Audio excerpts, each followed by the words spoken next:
Doris and Marcus are carrying out a crazy blackmail scheme. Look on Harry's face reveals everything. Find out what Doria, Meghan, and Marcus Anderson are up to in their scheme to blackmail the royals. Just look at Harry's sad face, it says it all. Greetings, and a hearty welcome to our YouTube channel dedicated to news about royal family news update. The truth is, everything starts with the fact that Samantha Markle was not invited to her sister's wedding. Only Meghan's fascinating mother, Doria Ragland, was invited. Since Meghan was too broke to have a talk with Harry and the royals, she avoided telling them the truth about her and didn't even invite her father to the wedding. Meg thought that inviting attractive celebrities like Oprah would help boost her profile, so she threw a party for them. Given that they are well aware of her true identity, Meghan could not risk letting any of her relatives witness her performance. At the 2017 Toronto Invictus Games, Doria conspired with others to trick Harry into getting married.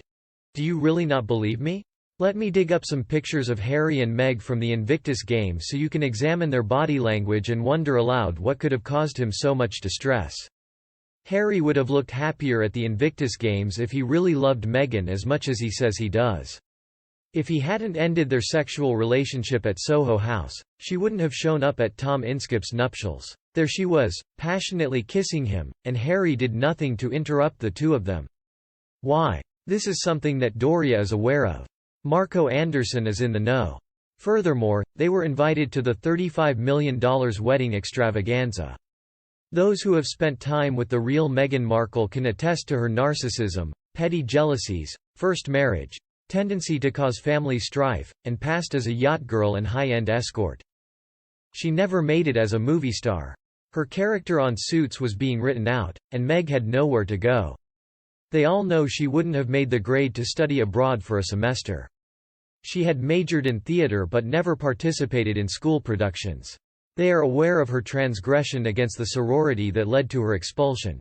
Since Marcus and Meghan had taken seats that were reserved for other people, security had to remove them from the Invictus Games 2017 venue. Didn't their boyfriend Harry treat them to some good seats at the concert? Obviously, he didn't. Until recently, Harry had not even begun dating Meghan. I did not spot any ID bracelets or necklaces. The following evening, Marcus Anderson and Harry got into a verbal altercation. Doria participated as well. Since their conversation in the Invictus Games suite, Harry has been seen with Meghan more frequently. But Harry wasn't over the moon about it. Now that Harry caved in, Jessica Mulroney and her best friend are laughing it up, and Marcus has stopped threatening Harry. As a result of Meghan's persistence, Harry eventually caved.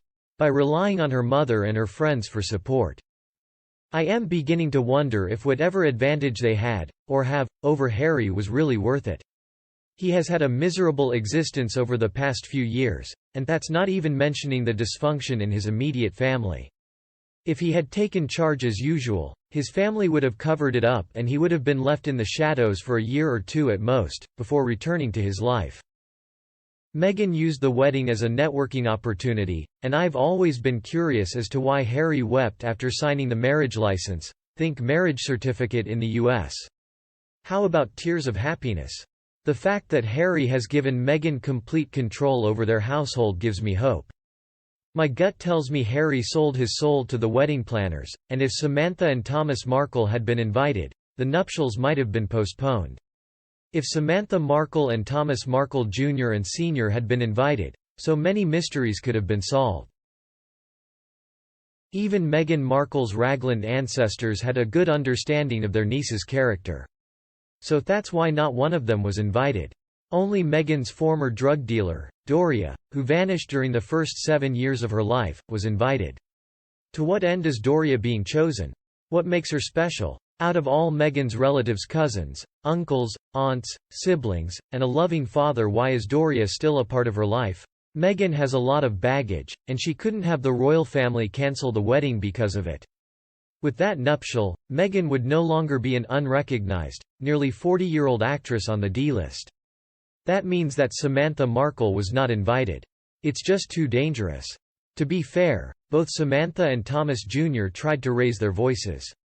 Some of Sam's actions contributed to her reputation as a loon. such as creating a scene at the gates of Buckingham in an attempt to meet with Markle. I think she was at her wits' end at that point and was taking the offensive for her offended and humiliated family. This, however, only aided the media's efforts to portray her in a negative light. The same can be said of Thomas Jr. His warning letter to Harry about Meghan was written in confidence. Instead, it leaked to the press, where Thomas' own shady history with drugs and the law was used to discredit him. Whatever their histories may have been, they can now rest assured that they were correct. They were both absolutely right. An official wedding photo is worth 1,000 words. When people cry tears of joy, they have an expression of unfathomable happiness on their faces. Though Harry appears to be in utter despair. But compare that to his next-door neighbor Meghan Markle. Sneaky, victorious, and devoid of any genuine affection or joy. Simply successful. Seeing how down he appeared at his own wedding made me suspect that someone has a stranglehold on him. I feel the same, if not stronger, now than I did before. I can't help but wonder if the royal family has earned his ire by failing to intervene on his behalf. What's more, it really pisses me off that a Harriet from Toronto named all these people and places. She went so far as to say Harry would never marry Markle because of how unsuitable she is. Then Harry released a statement demanding the media stop harassing his girlfriend, and the presses went silent and the internet was scrubbed.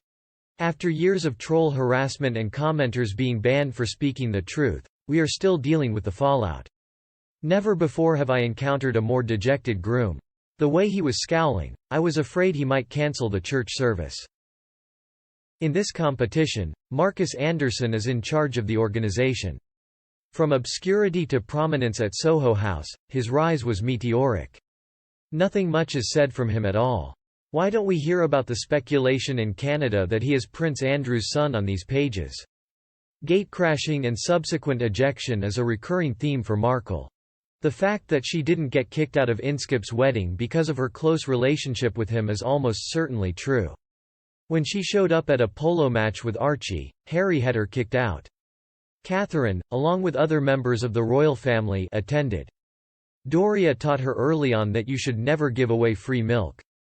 Seriously deplorable. Harry, on the other hand, was an overly dependent and clingy kid who also happened to be the least intelligent of his siblings. When his dad, grandma, and grandpa were there to comfort and encourage him, he was fine.